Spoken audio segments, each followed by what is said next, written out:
Well, it's time to connect to Congress, a segment where we talk directly to Washington lawmakers who represent us here in the San Joaquin Valley. So right now we're talking with Democratic Representative of California's 21st Congressional District, Jim Costa, live from Washington, D.C. right now. Congressman Costa, good morning. And as always, thank you so much for joining us.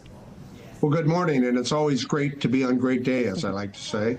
Well, let's go ahead and get into it. The House voted yesterday to release the Epstein files. So what should the public expect from this move? Why was it so important for Congress to make these documents public now? And what can we expect next? Well, I think transparency, first and foremost, was critical.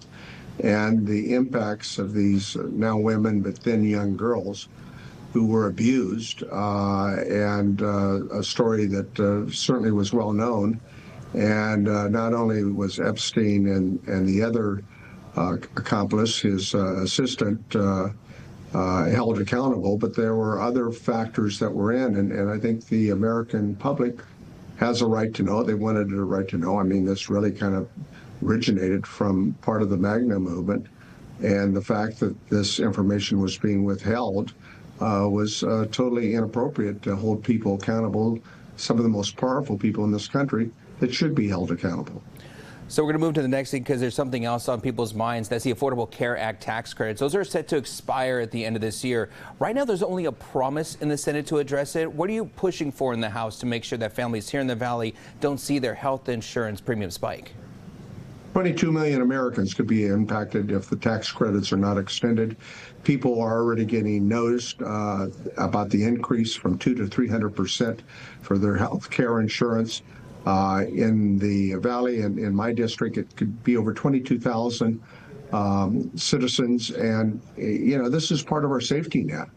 And we held out in part to bring attention to the fact that you couple this with the cuts that were made in the big, I don't think so beautiful bill that cut $1.2 trillion, the largest cut in health care in America that took place, which is a part of America's safety net.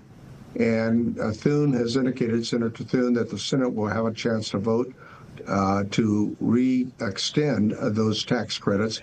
There is bipartisan legislation taking place right now that I'm a co-sponsor on that would extend the tax credits for one more year for the Affordable Care Act.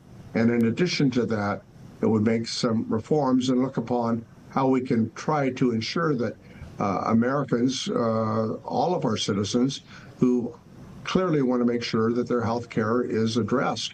It's America's safety net. As my mom used to say, if you don't have health care, you don't have anything. And so it's critical that Congress address this with not just promises, but with legislative action. And lastly, Congressman, you know, we're in the holiday season. Families still feeling the strain of high grocery prices. What do you see as the main driver behind the costs, and what can Congress do to help bring some relief and overall affordability to consumers? Well, I think a direct impact is tariffs. I generally oppose tariffs. They are a tax on American consumers and American producers, agricultural producers. Wholesale turkey prices have surged 40% compared to last year, the Department of Agriculture. And as we're talking about holiday foods that we all enjoy with our families and our friends, you know, people are concerned about affordability. And I think that when you see increased prices occurring in the grocery store, people want to know why. Well, these tariffs have had a direct impact on the cost to not only the consumer, but to the farmers, ranchers, dairymen, and women. Their input costs have increased, and as a result of that, their profit margins have declined. And we have a real challenge here. And I think the president is much acknowledged when he said he would roll back some tariffs imposed on beef, on coffee, and tropical fruits and other commodities. But we've known for months, and many of us have told the president, that these tariffs are counterproductive. I hope he'll listen, and I hope they'll see further action in this area. And we'll definitely wait and see. Congressman Costa, as always, thank you so much for joining us this morning. Great to be on a great day. Thank you. Great.